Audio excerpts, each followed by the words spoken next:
اپنا طریقہ یہ بنا لیا کہ اپنی نمازیں خانہ کعبہ میں ادا کرتے ہیں۔ عام مسلمانوں کو اجازت نہیں ہے، مگر خود پیغمبر اسلام کا یہ طریقہ ہے کہ پیغمبر اب اپنی نمازیں خانہ کعبہ میں ادا کرتے ہیں۔ اب وہ جو رکاوٹ تھی، جو حکم خدا تھا کہ چھپ کے تبلیغ کرو، وہ رکاوٹ ختم ہو گئی۔ پیغمبر اسلام کی نمازیں شروع ہو گئیں۔ سورہ الگ کی 6 سے آخری آیت تک کی آیتیں کوہ صفا کے اس اعلان کے بعد نازل ہوئیں۔ جب پیغمبر اسلام نے مسجد حرام میں نمازیں ادا کرنا شروع کر دیں تو سارے عرب غیظ و غضب کے عالم میں آ گئے، لیکن خصوصی طور پر ابو جہل کا غصہ اپنی انتہا پہ پہنچ گیا۔ ابو جہل وہ آدمی تھا کہ جو ہمیشہ یہ فرق رکھتا تھا عام عربوں سے کہ جو لباس وہ پہنے اس دن کسی عرب کو اجازت نہیں تھی کہ وہ لباس پہن لے۔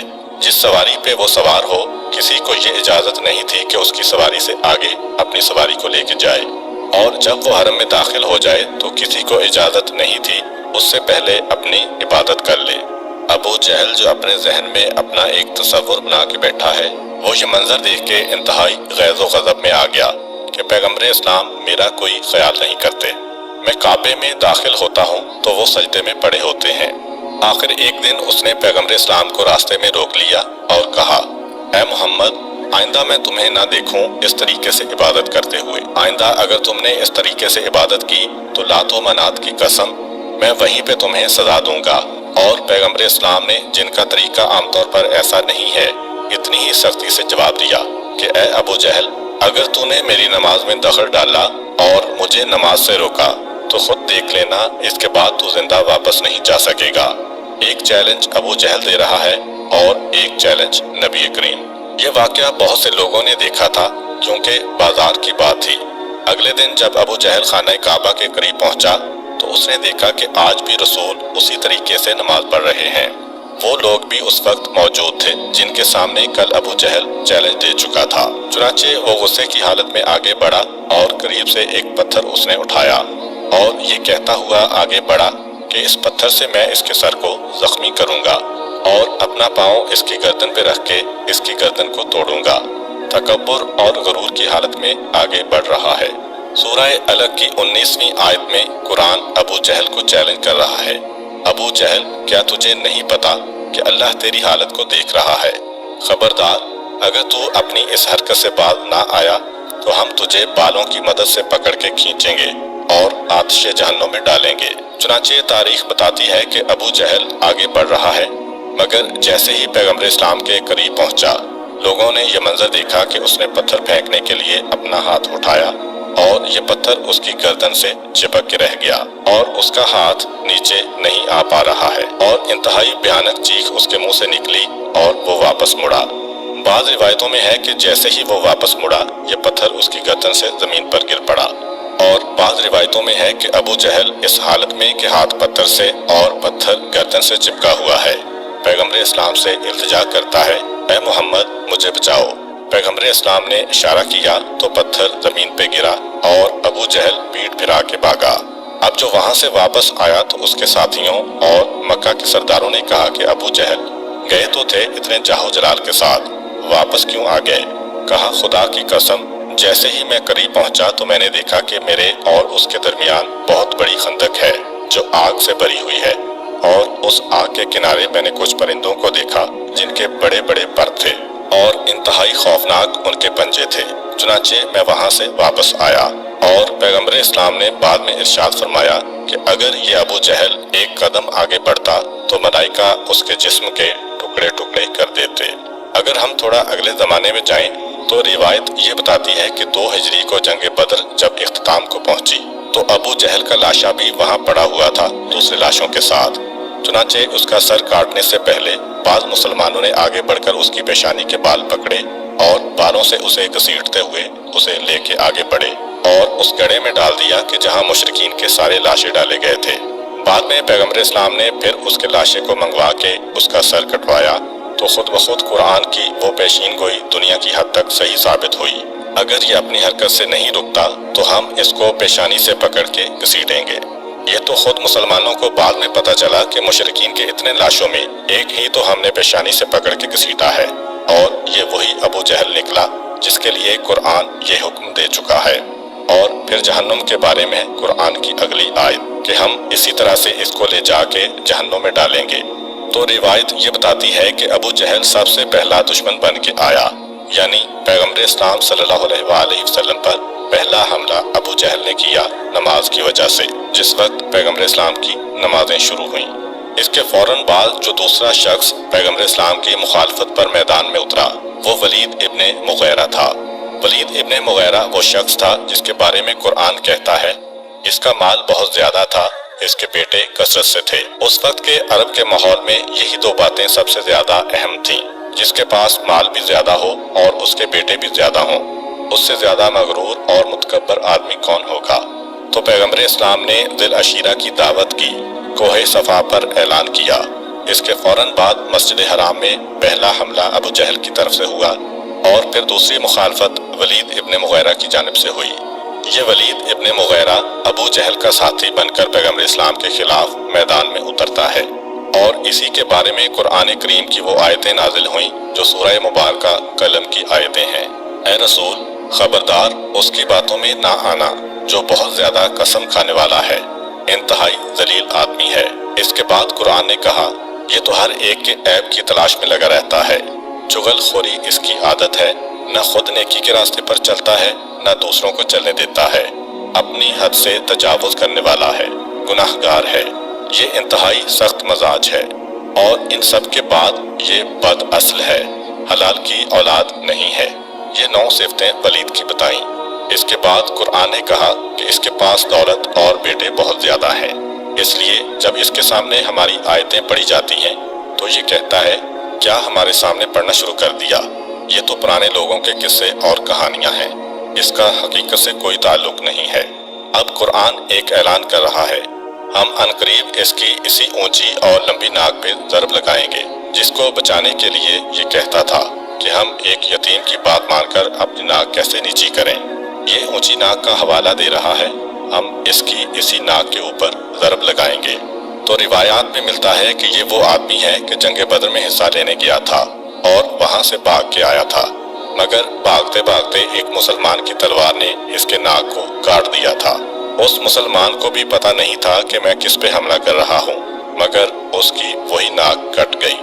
اس کے بارے میں ایک بڑی دلچسپ بات بھی ملتی ہے تاریخ میں کہ ولید ابن مغیرہ کے بارے میں جب پیغمبر اسلام نے ان آیتوں کو ہر جگہ تلاوت کرنا شروع کر دیا تو سارے مکے کے اندر یہ باتیں پھیل گئیں۔ اب کافر تک ولید ابن مغیرہ کو پسند نہیں کرتے تھے اور قرآن کی آیتیں بھی آ گئیں جس میں اس کے ایک ایک عیب کو بیان کر دیا گیا۔ اب اس کے 9 عیب قرآن نے بیان کیے ہیں۔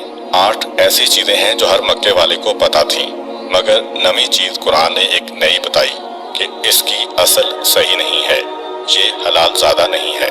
خود کافروں کا کلام خدا پر اعتقاد دیکھیے کہ سارے مکے میں یہ باتیں پھیل رہی ہیں، لوگ مزے لے لے کر ان آیتوں کی تلاوت کر رہے ہیں، چاہے مسلمان ہوں چاہے کافر۔ ولید ابن مغیرہ نے جب یہ سنا تو غصے کی حالت میں تلوار لے کر اپنی بوڑھی ماں پر چڑھ دوڑا، تلوار کو ماں کی گردن پہ رکھا اور کہا کہ مجھے حقیقت بتا، میرے باپ کے بارے میں مجھے آگاہ کر کہ میرا باپ کون تھا۔ بوڑھی ماں نے ننگی تلوار کو اپنی گردن پہ رکھا دیکھ کر سب سچ بتا دیا۔ تو ولید ابن مغیرہ کو بھی یقین آ گیا تھا، تبھی تو اس نے جا کر ماں سے پوچھا۔ تو قرآن کا یہ ایک معجزہ بھی ہے۔ اس وقت عرب کے ماحول میں جب لوگوں تک پہنچا تو وہ حیران بھی ہوئے، کیونکہ یہ بات پھر کھلتی چلی گئی۔ جب ایک مرتبہ ماں کی زبان سے یہ بات نکلی تو پھر نکلتی ہی چلی گئی۔ قرآن کے ان الفاظ کی سچائی کو دیکھ کر ایک بڑا طبقہ اسلام کی جانب آنے لگا۔ پیغمبر اسلام صلی اللہ علیہ وآلہ وسلم کا پہلا ٹکراؤ ابو جہل سے ہوا، دوسرا ٹکراؤ ولید سے ہوا، اور ابو جہل سے ٹکراؤ زیادہ خطرناک نہ تھا، اس لیے کہ ابو جہل پھر بھی پیغمبر اسلام سے ڈرتا تھا، جیسا کہ ہم نے اپنی ایک ویڈیو میں ایک یتیم بچے کا واقعہ بیان کیا تھا جسے ابو جہل نے اپنی کفالت میں لیا ہوا تھا۔ اس کے مال پر قبضہ کرنے کے بعد ابو جہل نے اسے اپنے گھر سے نکال دیا، یہاں تک کہ ایک وقت ایسا آیا کہ اس بچے کے پاس کھانے کے لیے کھانا اور پہننے کے لیے لباس تک نہ رہا۔ مکہ کے ماحول سے وہ ناواقف تھا اور یہ بھی نہیں جانتا تھا کہ داد رسی کے لیے کس کے پاس جائے۔ مکہ کے کچھ لوگوں کو شرارت سوچی، انہوں نے سوچا کہ محمد صلی اللہ علیہ وآلہ وسلم اور ابو ابو جہل کو آپس میں لڑاتے ہیں۔ چنانچہ انہوں نے اس بچے سے کہا کہ اس شخص کے پاس چلے جاؤ، وہ تمہیں تمہارا حق دلا دیں گے۔ چنانچہ وہ بچہ نبی کریم صلی اللہ علیہ وآلہ وسلم کے گھر گیا اور آپ سے کہا کہ ابو جہل سے میرا حق دلوا دیں۔ ابو جہل کے دروازے پہ آئے، دستک دی۔ ابو جہل نے پوچھا کون؟ نبی کریم نے اپنا نام بتایا۔ حیران ہو کے ابو جہل باہر آ گیا کہ یہ میرے پاس کیسے آئے؟ رسول نے ایک ہی بات کہی کہ اس یتیم کا پورا حق دے دو۔ ابو جہل یہ سنتا ہے جو اتنا سخت دشمن ہے، مگر عجیب ہیبت اور خوف اس کے دل میں ہے رسول کا۔ ایک لفظ کہے بغیر گھر میں گیا اور یتیم کا سارا مال لا کر اس کے حوالے کیا۔ رسول کریم چلے گئے اور وہ لوگ کہ جنہوں نے اس یتیم کو بیچا تھا وہ دوڑ کے گئے۔ اے ابو جہل، کیا بات ہے؟ یہ تمہاری کیا حالت ہے؟ تم تو اتنے سخت مخالف تھے اور ڈر گئے۔ جواب دیا، تمہیں کیا پتا؟ جب انہوں نے یہ جملہ کہا کہ اس یتیم کا حق دو، مجھے ایسا لگا کہ جیسے کسی نے دائیں اور بائیں دونوں پہلوؤں سے مجھے دبانا شروع کر دیا ہے، اور اگر میں یہ حق نہ دیتا تو شاید اسی وقت مر جاتا۔ اسی طرح ایک اور واقعہ ہے کہ پیغمبر اسلام حرم میں تشریف فرما ہے۔ یمن سے ایک آدمی آیا اور آ کے کہتا ہے کہ میں لٹ گیا۔ پیغمبر اسلام نے پوچھا کہ کیا بات ہے؟ کہا کہ ابو جہل نے میرا سامان لیا ہے، پیسے دینے سے انکار کر رہا ہے۔ روایت یہ ہے کہ پیغمبر اسلام گئے اور جا کر کہا ابو جہل، اس کا حق اس کو دو۔ اس وقت بھی اس کی زبان سے ایک لفظ نہ نکلا۔ اور تیسرا واقعہ بھی تاریخ میں ہے۔ عرب کے ایک قبیلہ بنو زبید کا ایک آدمی خانہ کعبہ کے پردے کو پکڑ کے کہہ رہا ہے کہ اے مکے والو، تمہارے یہاں کون تجارت کرنے آئے جبکہ تم آنے والوں کو لوٹ لیتے ہو؟ سرداران مکہ نے سنا، پوچھا کیا بات ہے؟ کہا کہ کیا تمہیں نہیں معلوم میں 3 بہترین اونٹ لے کر آیا تھا تاکہ مکہ میں کسی سردار کے ہاتھ انہیں فروخت کروں۔ یہاں آنے کے بعد عمر ابن ہشام یعنی ابو جہل آیا، سب سے پہلے میرے اونٹ دیکھے، کہا کہ میں 50 درہم میں خریدتا ہوں، اور یہ کہہ کے واپس چلا گیا۔ اے مکے والو، تمہیں کیا ہوا ہے؟ یہ ایک اونٹ 1000 درہم کا ہے، وہ 50 درہم قیمت لگا کے گیا ہے۔ جیسا کہ پہلے بیان کیا جا چکا ہے کہ جو کپڑا ابو جہل پہن لے وہ کپڑا اس دن کوئی نہیں پہنے گا۔ جس سواری پہ وہ بیٹھ جائے اس کے آگے کوئی نہیں نکلے گا۔ خانہ کعبہ میں آ جائے تو کوئی اس سے پہلے عبادت نہیں کرے گا۔ اونٹ کی قیمت لگا کے گیا۔ اب یہ کہہ رہا ہے کہ میں سارے مکے میں گھوم کے آ گیا، 49 درہم تو دینے والے ہیں مگر اس سے زیادہ 1 درہم بھی کوئی نہیں دے رہا۔ سب کہتے ہیں کہ جب عمر ابن ہشام نے 50 کہہ دیے تو اب ہم اس سے زیادہ نہیں کہہ سکتے۔ اے مکے والو، یہ کیسا ظلم ہو رہا ہے مجھ پر؟ بس اتنا سننا تھا کہ سرداران قریش نے کہا وہ بیٹھے ہیں ابو جہل کے دوست، ان سے جا کر کہو وہ تمہیں تمہارا حق دلوا دیں گے۔ اور وہ پیغمبر اسلام صلی اللہ علیہ وآلہ وسلم تھے۔ یہ جا کر پیغمبر اسلام سے کہتا ہے کہ اپنے دوست سے میرا حق دلوائیے، اور پیغمبر فوراً کھڑے ہو گئے، چلو میرے ساتھ۔ ابو جہل کے دروازے پہ آئے، دروازے پہ دستک دی۔ ابو جہل نکل کے آیا اور پوچھا کیا بات ہے؟ پیغمبر اسلام نے کہا کہ میں اس کے 3 اونٹ خرید رہا ہوں، پوری قیمت دے کے خرید رہا ہوں اور تمہیں بتا کے خرید رہا ہوں۔ اگر پیغمبر ابو جہل کو بتائے بغیر بازار میں جا کر اونٹ خرید لیتے تو یہ بھی ابو جہل کے لیے بڑی توہین تھی۔ کہا یہ کہ اس کے سامنے آ کر کہا کہ 1000 درہم میں قیمت لگا رہا ہوں، اگر تم خریدنا چاہتے ہو تو اس سے زیادہ پیسے دو ورنہ یہ اونٹ میں لے جا رہا ہوں۔ اور ابو جہل کے جاننے والوں کو یہ پتا تھا کہ ابھی اس کی تلوار نکلے گی، یہاں خون کی ندیاں بہہ جائیں گی۔ ابو جہل کی قیمت پر کسی نے قیمت لگائی اور اتنی بڑی قیمت، لیکن یہ دیکھ کے سب حیران ہو گئے۔ پیغمبر اسلام اطمینان سے آگے بڑھے، ابو جہل خاموش ہے، اس کے 3 اونٹ خریدے، اسے اس کی پوری قیمت دی اور اونٹوں کو لے کر اپنے گھر کی جانب بڑھنے لگے۔ سوال کیا دوستوں نے جا کر، ابو جہل تمہاری یہ کیا حالت ہے؟ کہا کہ تمہیں کیا پتا، میں دیکھ رہا تھا 2 نیزے بردار اپنا نیزہ میرے سینے پہ رکھے ہوئے ہیں، اور اگر میں ایک لفظ بھی کہتا تو یہ نیزے میرے سینے میں داخل ہو جاتے۔ تو ابو جہل پیغمبر اسلام کا سب سے بدترین دشمن ہونے کے باوجود پیغمبر اسلام سے مرعوب بھی ہے۔ اس کی ہمت نہیں پڑتی پیغمبر اسلام کے مقابلے پر آنے کے لیے، چنانچہ اس کی مخالفت ایک حد میں تھی، مگر قریش کے 6 آدمی ایسے تھے کہ انہوں نے تو اپنی زندگی کا مشن بنا لیا تھا۔ پیغمبر اسلام گھر سے باہر نکلیں تو ان کے منہ پہ کھڑے ہو کر ان کو گالیاں دیں، ان کے منہ پہ خاک ڈالیں اور ان کے منہ 6 اشخاص میں ولید ابن مغیرہ نمبر 1 ہے، عاص ابن وائل نمبر 2 ہے، اسود ابن مطلب نمبر 3، اسود ابن عبد یغوث نمبر 4، حارث ابن طلاتلہ نمبر 5 اور حارث ابن قیس نمبر 6۔ یہ 6 آدمی ہیں کہ جن کا یہ طریقہ تھا کہ دشمنی میں انتہائی گھٹیا سطح پہ اتر آئے، تھوکنا، مٹی پھینکنا، پیغمبر اسلام کے منہ پہ کھڑے ہو کر روزانہ گالیاں سنانا۔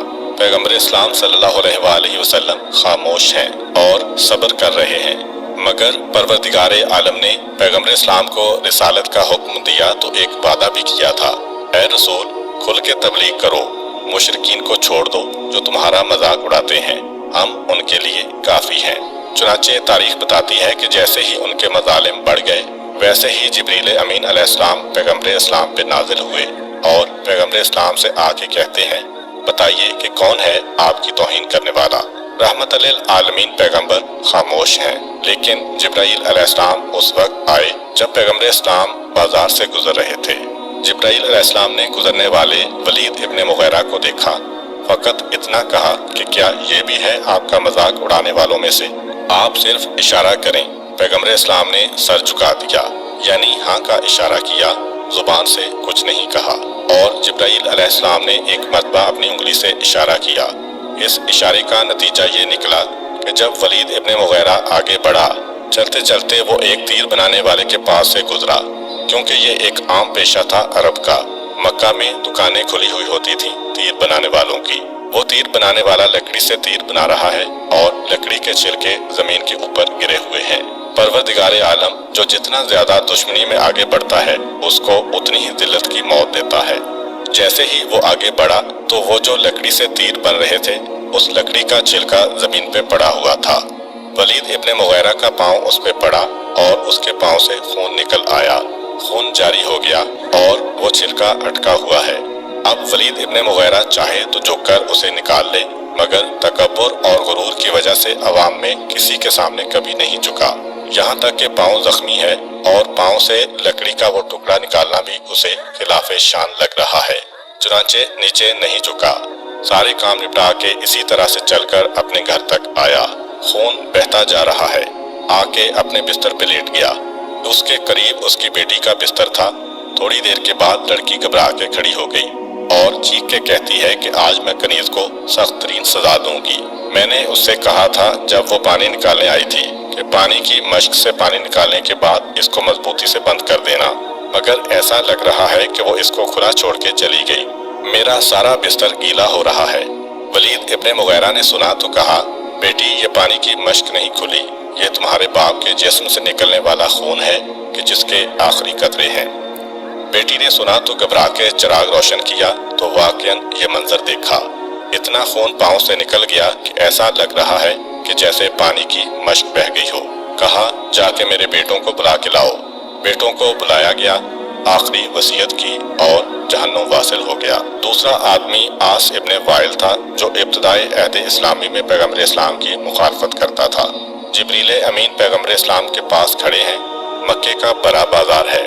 عاص ابن وائل گزرا، اشارہ کیا، کیا یہ بھی آپ کا مذاق اڑانے والوں میں سے ہے؟ پیغمبر اسلام نے سر کو جھکا کر ہاں میں جواب دیا۔ جبرائیل علیہ السلام نے انگلی سے اشارہ کیا۔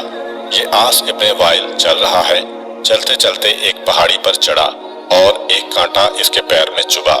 معمولی سا کانٹا ہے مگر اتنی تکلیف اسے پہنچائی کہ ایک مرتبہ چیخ کر کہتا ہے، ہائے محمد کے خدا نے مجھے مار دیا۔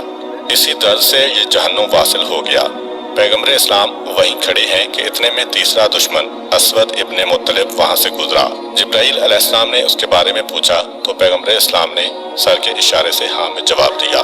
جبرائیل علیہ السلام نے انگلی کا اشارہ کیا۔ روایت یہ ہے کہ یہ تھوڑی دور گیا تھا کہ اندھا ہو گیا اور اندھا ہونے کے بعد قریب میں جو دیوار تھی اسے اپنا سر ٹکرانے لگا۔ اتنی زور سے ٹکراتا ہے کہ کھوپڑی ٹوٹنے کے قریب ہے۔ اس کا غلام بھی ساتھ ہے۔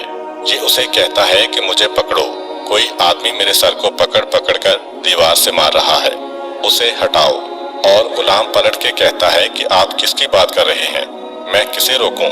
میں تو آپ ہی کو دیکھ رہا ہوں کہ آپ اپنا سر دیوار پہ مار رہے ہیں۔ وہ تو اندھا ہو چکا ہے، یہ سمجھ رہا ہے کوئی میرے سر کو پکڑ پکڑ کے دیوار پہ مار رہا ہے۔